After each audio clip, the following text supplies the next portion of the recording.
madaxii hore ee laanta afka Soomaaliga ee BBC-da Yusuf Garaad Cumar oo isagu hore ugu sheegay barta ay bulshada ku xiriirto ee Twitter-ka in 20 sano kadib uu isaga ruqsaystay shaqadaasi oo xilkaasi isaga degay ayaa la hadlay TV-ga Somali Channel waxaana uu Yusuf Garaad sheegay inuu shaqadaasi iska casilay isla markaasina uu ka shaqayn doono xal u helidda dhibaatada Soomaaliya warbixinta waxaa noo soo diray wariyahayaga Xasan Cadde madaxii laanta afka Soomaaliga idaacadda BBC-da Yusuf Garaad Cumar Axmed oo muddo 20 sano ah ka shaqaynayay laanta afka Soomaaliga ayaa ruqsadiisa ku dhawaaqay maalinnimadii shalay oo taariikhdu ku beegneed 6 bisha Agoosto 2012 isagoo sheegay inuu ku wajahan yahay gudaha wadanka Soomaaliya oo uu ka qayb qaadan doono arrimaha siyaasadda Soomaaliya Yusuf Garaad oo aan si rasmi ah u cadeynin qaabka uu uga qayb qaadan doono siyaasadda Soomaaliya ayaa tilmaamay inay jirto sabab ku kalifaya inuu ka ruqsaysto shaqadiisa oo uu muddo madaxda ka ahaa waxaana uu tilmaamay inuu jiro waajib qaran oo ka saaran dalkiisa iyo dadkiisa oo ku kalifay inuu shaqadii uu jeclaa uu kaga tago warar muddaba soo baxayay oo ku saabsan ujeedada uu shaqadiisa Yusuf Garaad uga ruqsaystay ayaa tilmaamaya inuu doonayo inuu ka mid noqdo musharaxiinta tartanka madaxtinimada Soomaaliya oo 20 bisha Agoosto ee sanadkan la filayo in dalka Soomaaliya uu yeesho madaxweyne cusub iyo xukuumad cusub Yusuf Garaad oo iminka ila taagan ayaan jeclahay inaan weydiiyo sababta ku kaliftay in uu ka ruqsaysto shaqadii laanta afka Soomaaliga ee idaacadda BBC-da Xasan Cadde aad iyo aad u mahadsan tahay dhageystayaasha iyo daawadayaasha waan salaamayaa waxaan ugu kalifay sida aan horeba u sheegay anigoo damacsan inaan wadankayga ku laabto Soomaaliya oo 22 sano soo mooga oo markaas dib u dhiskiisa aan gacan ka geysto iyo dib u heshiintiisa iyo marba kaalinta iiga haboon ee aan wax ka qaban karo wadankaas oo ah wadankeena in aan ku laabto marka dalka hooyana socdaa marka imise sano ayaad ka shaqaynaysaa idaacadda BBC-da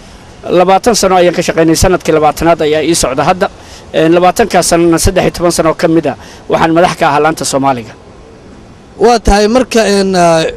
shaqooyinka la dhihi karo ama dib lagugu aqoonsan doono maxaa kamid oo isleedahay waad ku soo kordhisay laanta afka Soomaaliga idaacadda BBC-da Xasan Cadde horta waxa anigu aan kaligay leeyahay oo dhihi karo waxa anigu kaligay qabtay ma aha waa wax dad badan ka qayb qaatay Soomaaliya ajnabi leh oo ama dadka ka shaqeeya laanta hadda Soomaaliga ah iyo qaar ajnabi ah laakiin waxyaabo fara badan ayaan qabanay 13 sano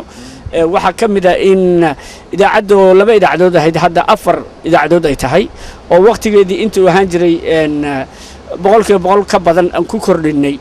ayaa kamid ah waxa kamid ah in barnaamijyadii kala ahaa maalinba barnaamij gooniya oo gobol gooniya adduunka fiiriya in aan ka dhignay maalin walba warka maalintaas ugu weyn meesha rabaha ka dhaco adduunka waa tahay dad badan baa isweydiin karaya ruqsadda ma mid adiga ka timid ba mise waa mid waqtigaagii uu dhamaaday ama lagu khasbay waqtigayga ma dhamaan waqtigayguna wuxuu ahaa marka aan retire garoobo inaan ka tago haddaan wax kala dhicin cid igu khasabtayna ma jirto waa go'aan aan anigu qaatay xilliga aan qaatay iyo sababahan u qaatay ayaan cadeynaya in ay tahay go'aan anigu iga soo baxay oo iga soo go'ay maxaad ku doorsanaysaa waxaad ku haysatay magac sumcad dhaqaale wax walba waad ku haysatay maxaad ka doorbiday oo aad doonaysaa inaad shaqada wanaagsan uga tagto horta dhaqaale kale kuma haysan mushaar ayaan ku haystay laakiin waa ku noolaa waa ku dhaqnaa waa sax runtii Xasan meel nabada ayaan jooga shaqo wanaagsan waan haystay ilaa shalay wixii ka horeeyay laakiin dhinaca kale nin gurigiisa gubanayaan ahay aniga hooyaday magaaladeedii ay deganayd iyo gurigeedu waa ka qaxday ilaa 2007 waxay joogtaa Hargeysa meel wanaagsan oo nabada ay joogtaa laakiin gurigeedii maaha kuma laaban intaas gurigeedii walaalahay ceelasha biyaha iyo meel kala duwan qaarkood u qaxeen marka waxa weeye wadanka saaxiibaday badan waa la dilay dad badan oo ehelnahay waa la dilay walina dhimasho iyo isqarxin iyo qax ayaa wadanka ka socda marka haddaan gacan ka geysan kara arintaas xag cibaado iyo xag oo aakhiradeeda ku saabsan iyo xag adduunyaba hadiiba hawshaas aan qabto ay wax tar keeni karto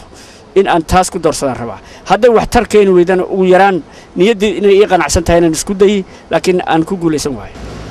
halkani waa goobtii uu ka shaqayn jiray madaxii laanta afka soomaaliga ee idaacadda BBC oo aad arkaysaan hadda isla markaana uu ka tegey isagoo ka soo shaqaynayay goobtani muddo ka badan 20 sano waxaana uu madax ka ahaa 13 sano sida uu sheegay Yuusuf Garaad Cumar Axmed ayaa iminka u jihaystay dhinaca waddanka Soomaaliya isagoo markaasina ka mid noqon doona siyaasiyiinta waddanka Soomaaliya waxaana uu sheegay inuu ka doorbiday inuu dalkiisa iyo dadkiisa wax la qaybsado xasan sheekh axmed cadde telefishinka